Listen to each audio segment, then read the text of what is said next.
How many of you, right, were like high strung in emotions? So for me, right, I used to be like that. I used to be very high. When I'm very, very happy, I can be so high. But when it's very, very sad, right, I'll be so low. And then it goes like this high and low, high and low. It's so tiring. I realized that. So I read this book called by Panache Desai, You Are Enough. So this is the story that opens up my mind. Sometimes we need to read stories, right, to open up our mind, our perception, our opinions, right? So here it is.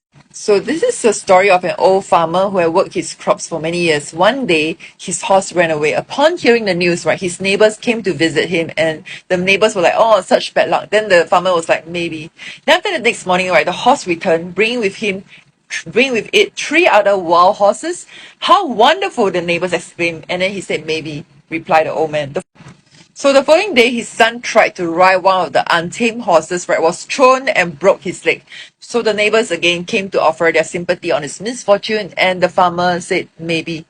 The day after, military officials came to the village to draft young men into the army. Seeing that the son's leg was broken, they passed him by. The neighbors congratulated the farmer on how well things had turned out. The farmer again said, "Maybe." So this story, right, makes me realize that life is like that. There's highs and lows all the time. We don't want to be controlled by our emotions so much, right, that we can't even make clear decisions. So I hope that you love this story, and I learned so much from Panache Desai. So if you're interested, get his book. It's called You Are Enough.